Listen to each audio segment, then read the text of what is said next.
असहाबे कहफ जब हज़रत ईसा अलैहिस्सलाम को अल्लाह करीम ने चौथे आसमान पे बुला लिया ना, तो दिकियानूस नाम का एक बादशाह हुआ बनी इसराइल के अंदर, बड़ा जालिम था। उसने गुमराही फैला दी और जो लोग माज़अल्लाह कुफ्र और शिरक नहीं करते थे उन्हें कत्ल करवा देता था। तो 7-8 नौजवान अपना ईमान बचा के भागे। ओहो हो अल्लाह अकबर, सारी दुनिया माल बचा के भागती, वो 7-8 नौजवान अपना ईमान बचा के भागे कि ये हमें कहीं कुफर की तरफ ना लौटा दे। तो जाके एक गार के अंदर चले गए, तो एक कुत्ता भी उनके साथ हो गया। उन्हें कुत्ते को बड़े रोड़े मारे कि ये अगर भौंकेगा, आवाज़ निकालेगा तो हम पकड़े जाएंगे, हमने तो छुपना है। पर उसको ना वलियों से प्यार हो गया था। उसने कहा भगाओ जितना मर्जी मुझे, फितरत मेरी है कि मैं भौंकता हूँ, पर जब अल्लाह के वली हूँ तो फिर मैं अदब करता हूँ। ये कुरानी वाक़या। अच्छा, ये ऐन वो वाक़या है कुरान मजीद का कि जो बहुत सारी चीज़ों पर वैसे ही नास है और बहुत सारी ज़ुबानें वैसे ही गुंग हो जाती। तो वो 6-7 लोग थे, वो चले गए गार के अंदर, जाकर उन्होंने पनाह ले ली। बादशाह को पता चल गया कि गार के अंदर है। अच्छा, अल्लाह की कुदरत, जैसे ही दाखिल हुए इन्हें नींद आ गई, ये सो गए। और कुरान मजीद कहता है, कुरान मजीद के ये लफ्ज़ हैं कि कुत्ता गार के मुंह पर बाजू फैला के बैठ गया, गोया अपने मालिकों की खिदमत कर रहा है। अब मियाँ साहब की एक बात कर लें दरमियान में। मियाँ साहब फरमाते हैं, जिन्ना तना विच इश्क न रचिया, कुत्ते होना थी चंगे, और चलो मालिक दे कर राखी कर दे, साबर भूखे नंगे। ये देखो ना कि इतना तो उनके अंदर भी कमाल है। अपने ना दोनों बाजू फैला के, कुत्ता भी गार पे बैठ गया। इनको नींद आ गई। बादशाह ने पता कराया, कहाँ भाग के गए? तो कहा वो गार के अंदर है। बादशाह कहने लगा कि इनकी सजा ये है कि एक दीवार चुन दो गार के मुंह में, गार कोई बंद कर दो। जिस बंदे की ड्यूटी लगाई ना गार चुनने की, बंदा बड़ा नेक था, इसको दीवार बनाने का जिम्मा दिया। उसने ना दीवार भी बनाई और एक तख्ती पे ना सब के नाम लिखे, और वो तख्ती एक संदूक में रख के वहां बंद कर दी। और उसी तरह की एक तख्ती, उसके नीचे लिखा कि एक तख्ती इनके नामों की ना मैं माले खजाना में भी बंद कर रहा हूं। अल्लाह तबारक व तआला की कुदरत के 300 साल तक सोए रहे। 300 साल के बाद इस तरह हुआ कि हुकूमतें बदल गईं। बैदरूस नाम का एक बादशाह आ गया, वो बड़ा नेक दिल था। उसने हर तरफ हज़रत ईसा अलैहिस्सलाम की शरीयत का फिर से नारा बुलंद किया।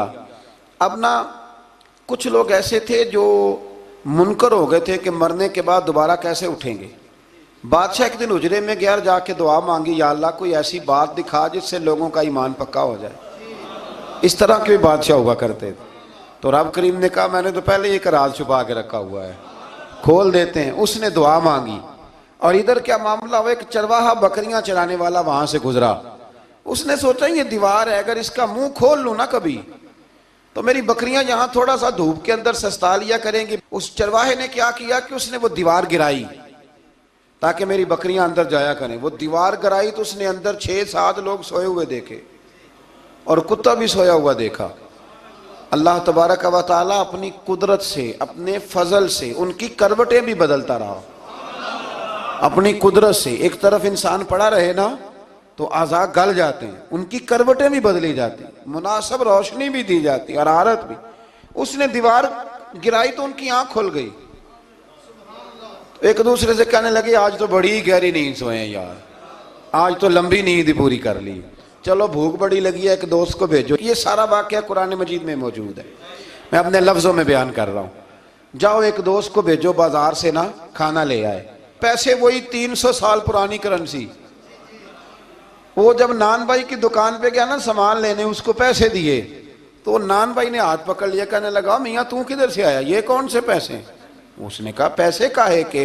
मैं भी सोच रहा हूँ कि हालात बदले बदले हैं, सारे हजरत ईसा का कलमा पढ़ रहे हैं, माहौल और है। उसने कहा, तेरे हाथ कोई खजाना लग गया है।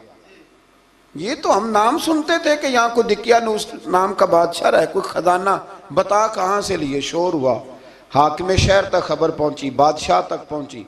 उसने बताया कि भाई हम तो दिकियानूस के डर से भागे हैं, कल भागे हैं या आज सवेरे, इतना ज्यादा हमें पता नहीं, कल या आज सवेरे बस ना। इतना सा हमें याद है कि हम गए थे, बहरहाल लोग जमा हो गए, इकट्ठे हो गए, गार तक पहुंचे। अब जो गार के अंदर थे वो पता कहते कहते हैं लगता है हमारा दोस्त पकड़ा गया है। पकड़ा गया है तो अब बंदे जमा हो, वो अंदर डर रहे थे, तस्बीह कर रहे थे, अल्लाह को याद कर रहे थे। इधर ये पहुंच गया जब उन लोगों ने ये जीता जागता रब के फजल का नमूना देखा और बादशाह ने कहा कि ये क्या है। संदूक खोला तो उसके अंदर वो तख्ती लिखी थी कि ये इनके नाम है, ये दिकियानूस से डर के भागे हुए हैं, यहाँ ये सो रहे हैं और इसी की एक तख्ती मैंने फलां जगह भी दफन किया, वो तख्ती भी वहां से निकल आई। अब सब लोगों की आंखों में आंसू आए और सब कहने लगे ला इलाहा इल्लल्लाह, ला इलाहा इल्लल्लाह, ला इलाहा इल्लल्लाह। सब कहने लगे इन्नल्लाह अला कुल्ली शैइन कदीर। जब उनकी बात पूरी हो गई, लोगों के ईमान पुख्ता हो गए, तो असहाबे काफ कहने लगे कि हमें अब इजाज़त है, हम फिर दोबारा गार में जाते हैं। वो गार में गए तो रब ने फिर उन्हें मौत अता फरमाई, नींद अता फरमाई, तोहफा दिया। बादशाह ने फिर उसके आगे दीवार बनाई और वहाँ बादशाह ने एक मस्जिद तामीर करा दी, लोग ज़ियारत करने जाते। ये असहाबे काफ का जिक्र है। अब यहाँ हमारे मुफस्सिरीन ने लिखा है कि वो जो कुत्ता था ना, वो भी साथ ही था। अल्लाह क़यामत वाले दिन उसे इंसानी, या तो इंसानी शक्ल मिलेगी या जैसे रब का फजल होगा रब करीम उसे भी जन्नत अता फरमाएगा।